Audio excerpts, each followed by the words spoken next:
कहना है कि पिछले कई दिनों से जो मौसमी हालात बदल रहे हैं उसकी जद में जो है इस वक्त पूरा कश्मीर है और जम्मू के कुछ एरियाज भी है जहां रेगुलरली बारिशें हो रही है और बारिशों के साथ साथ जो है ज़ालाबारी भी होती है और इससे काफी जो है हमारे फसल को डैमेज हुआ है, हॉर्टिकल्चर में भी, एग्रीकल्चर सेक्टर में भी।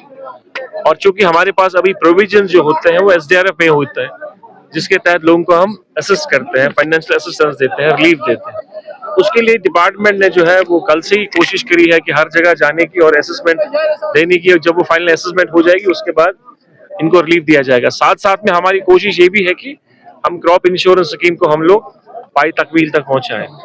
जैसे मैंने कहा कि 1 जून की उसकी बिडिंग की जो है ओपनिंग है और मुझे उम्मीद है कि इंशाल्लाह हम अगले 1-1.5 महीने के अंदर वो सारा प्रोसेस जो है कंप्लीट हो जाएगा इंश्योरेंस स्कीम का और उसके बाद वो यहाँ लागू की जाएगी। उसके लिए हमने बजटरी प्रोविजंस रखे हैं इस साल के लिए, जो प्रीमियम हमको भरना पड़ता है स्टेट की तरफ से, गवर्नमेंट ऑफ इंडिया का अपना भरेगा, हम स्टेट भरेंगे और फिर फार्मर्स का भी शेयर कुछ रहेगा, जो अगले 1-1.5 महीने में वो पूरा प्रोसेस कंप्लीट होगा। उसके बाद जो यहाँ क्रॉप इंश्योरेंस स्कीम लागू होगी। साथ साथ में हमारी गवर्नमेंट ऑफ इंडिया से कम्युनिकेशन होती रहती है। जैसे मैंने कहा कि नीति आयोग के कुछ एक टीम यहाँ आई थी 1-2 महीने पहले, उनके साथ हमारे डिपार्टमेंट्स की ऑफिसर्स की बात हुई, मीटिंगें हुई और जिसमें हमने ये उनसे कहा कि MI स्कीम जो है, जो मार्केटिंग इंटरवेंशन स्कीम जो है यहाँ पर, जिसकी सीड एप्पल के लिए है और बहुत जरूरी है और मुझे यकीन है अभी तक वो फाइनलाइज नहीं हुआ है पर उस पर काम चल रहा है इस वक्त और वो फाइनल हो जाएगा। उसके बाद जो है सीड एप्पल जो हमारे फार्मर्स का है, जो हमारे ग्रोवर्स का है, उसका भी दाम जो है ठीक मिलेगा और ताकि हमारी जो क्वालिटी है वो मेंटेन हो जाएगी। इसके लिए यहाँ फसल बीमा योजना जो है वो है गवर्नमेंट ऑफ इंडिया की स्कीम है। वो एग्रीकल्चर सेक्टर देखता है, जिसमें हमारे जो एग्रीकल्चर सेक्टर्स की जितने भी हमारे फसल्स होते हैं उसको इंश्योरेंस हुआ। ये जो हॉर्टिकल्चर सेक्टर है weather based crop insurance scheme, तो इसमें हमने सेफ्रॉन और एप्पल्स को रखा है। जम्मू में भी हमने कुछ जो हमारे क्रॉप है उनको रखा है। ये उस जुमरे से हटके है जो एग्रीकल्चर, ये हॉर्टिकल्चर साइड में आता है। तो इसमें हमारी कोशिश है, मैं कहूंगा कि कई सालों से है पर कोशिश हो रही थी, शायद नहीं हो पा रहा था। अब अगले लास्ट ईयर से हम लोग कोशिश में लगे हैं, क्योंकि ये एक टेंडर प्रोसेस है।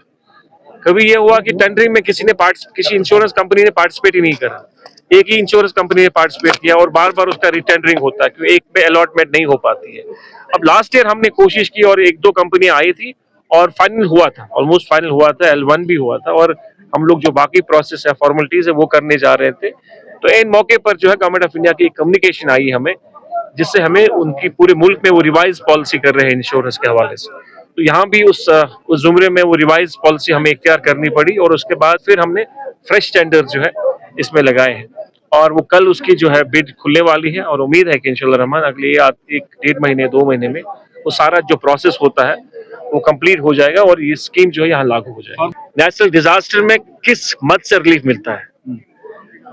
नेचुरल डिजास्टर में सिर्फ एक ही मद होता है, वो है स्टेट डिजास्टर रिलीफ फंड, जो स्टेट प्रोवाइड करती है, और जो नेशनल डिजास्टर रिलीफ फंड जो गवर्नमेंट ऑफ इंडिया, जब कोई नेचुरल डिजास्टर दी जाती है तो फिर गवर्नमेंट ऑफ इंडिया उसमें आ जाता है और नेशनल डिजास्टर रिलीफ फंड के तहत वो देते हैं, रिलीफ देते हैं। जैसे कहीं मतलब फ्लड्स में इफेक्टेड होता है, इसी तरह इसमें ये नेचुरल डिजास्टर नहीं हो पाता, ये स्टेट डिजास्टर रिलीफ फंड में आता है ये प्रोविजन जो हम देते हैं इनको रिलीफ।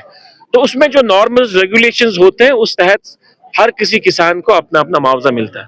अब वो चाहे वो, क्योंकि वो जो असेसमेंट आती है वो it should be more than 50%, 35%, 60%, तो उस जद में जितनी असेसमेंट आती है उस हिसाब से उनको रिलीफ दिया जाता है, असिस्टेंस दी जाती है। और वो अगर आपको याद होगा कुछ महीने पहले ऑनरेबल CM साहब से किसी ने पूछा था उसके बारे में, उसने कहा था कि हमने government of India finance minister से उन्होंने बात करी थी और जब भी मौका मिलता है हमें, हम इन चीजों को लेके गवर्नमेंट ऑफ इंडिया से बात करते हैं।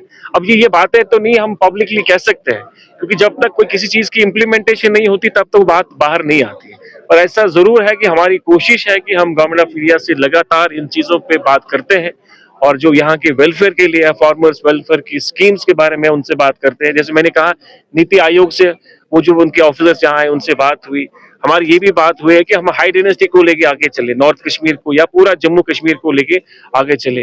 हेल नेट्स की बात करी, हमने कोशिश की, अपने डिपार्टमेंट से कहा भी है कि जितने भी हमारे पुराने ऑर्चर्ड्स हैं उन ऑर्चिड्स को अब हेल नेट्स की जरूरत है, उसमें भी हम लोग सब्सिडी देते हैं। तो लोगों को भी आगे आना चाहिए। देखिए, अब जो फार्मिंग है वो है प्रोफेशनल फार्मिंग, साइंटिफिकली फार्मिंग। हम लोग क्या है, ट्रेडिशनल फार्मर में। अब देखिए, जो लोग ट्रेडिशनल फार्मरी में फार्मर करते हैं, जो अपना काम वाम करते हैं, उनको नुकसान भी होता है इन नेचुरल डिजास्टर्स का। और जो प्रोफेशनल फार्मर्स है, जैसे साउथ कश्मीर में आप देखिए, बेशतर लोग जो है वहां साइंटिफिकली आप कर रहे हैं, उन्होंने अपने बागों में हेल नट लिया है। हमारी तरफ से 50% सब्सिडी हम कोशिश कर रहे हैं देने की, हम दे देंगे इंशाल्लाह रहमान। मैंने अपने डायरेक्टरेट से बात की है, जो हमारे ऑफिसर्स है, जो भी हमारे किसान सामने आएंगे हेल नेट के लिए, तो हम उनको प्रोवाइड करेंगे और सब्सिडी पे प्रोवाइड करेंगे। ऑफिसर्स ने एडवाइजरी, डिपार्टमेंट ने एडवाइजरी दी है, और जो बेस्ट इन चीजों के लिए है, जिसे जो हमारे है वो अवेलेबल हम करवाएंगे। और कोशिश हमारी होगी कि अगले 2 दिन जो है हमारी ग्राउंड टीम जो है वो रहेगी यहाँ पर, इनमें रहेगी, फार्मर्स के साथ रहेगी।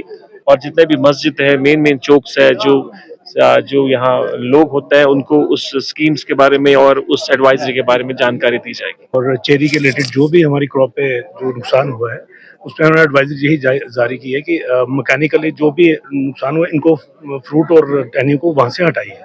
उसके अलावा अगर अब अगले जो आने वाली फोरकास्टिंग है, उसमें जो मौसम अगर अगले 2 दिन में बारिश नहीं है तो उनको स्प्रे कर देना चाहिए। स्प्रे शेड्यूल हमने जारी किया हुआ है, जो कार्बनडाइजिन, फिर मानकोजेब, इसके उसकी पूरी डिटेल उसमें एडवाइजरी किया हुआ है।